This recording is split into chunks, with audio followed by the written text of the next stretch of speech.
So, you're exploring a forgotten cavern. You round a corner, torchlight flickering, and freeze. Statues litter the ground, twisted in final moments of terror. You realize too late, it's not art, it's a warning. Welcome back to Monster Mechanics, the channel where we sharpen your Dungeon Master skills and teach you how to run monsters like a master. Today, we're diving into the Stone Cold Killer, the Basilisk. Stay tuned if you want to learn how to terrify your players, and maybe turn them into decorations.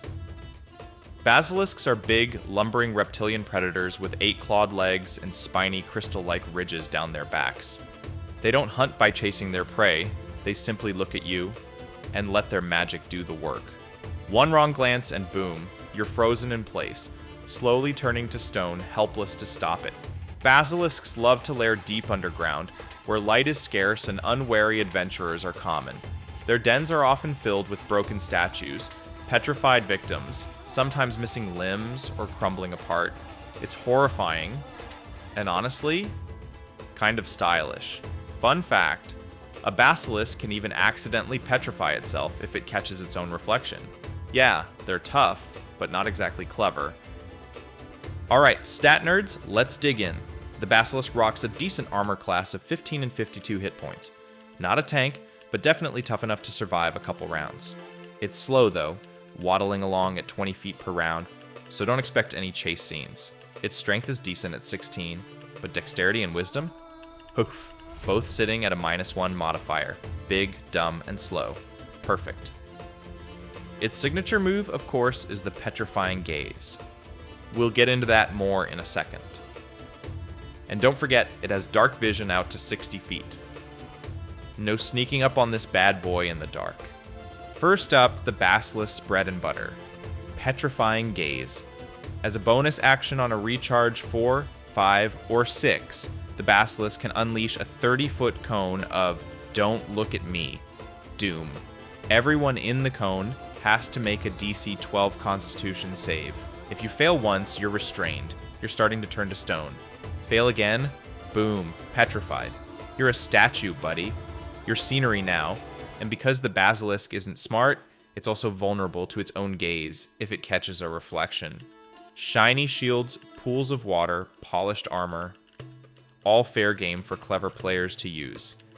Its other move is a nasty bite attack that deals both piercing and poison damage.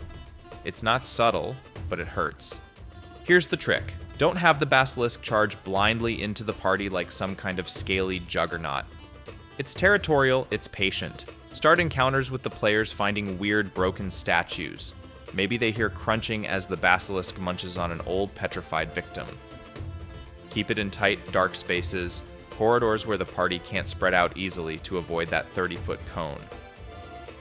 Have it ambush around corners, or worse, in places with standing water, so its reflection complicates the fight for everyone. And if you want to be real mean, throw in dim light or magical darkness to make players think twice about opening their eyes. One big mistake, making the Basilisk a mindless one-note brute.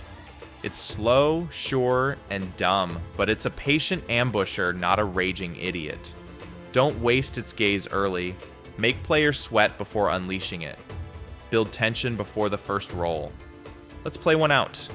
Picture a battle map showing a crumbling temple hallway about 10 feet wide, half flooded with dark water. Scattered broken statues lean against walls. At the start, place the Basilisk hidden around a bend, waiting. Players moving into the flooded hall trigger its attack.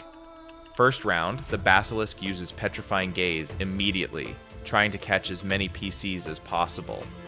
Anyone smart might try looking at reflections to spot it, but too bad they risk petrifying themselves. The Basilisk moves slow, but it's always pushing toward isolated characters, trying to pick them off one by one.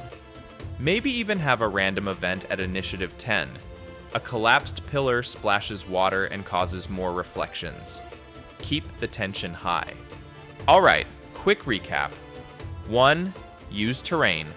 Tight spaces and reflections are your best friends. 2. Play patiently. The Basilisk is a lurking predator, not a sprinter. 3. Save the gaze. Make players fear it before you fire it.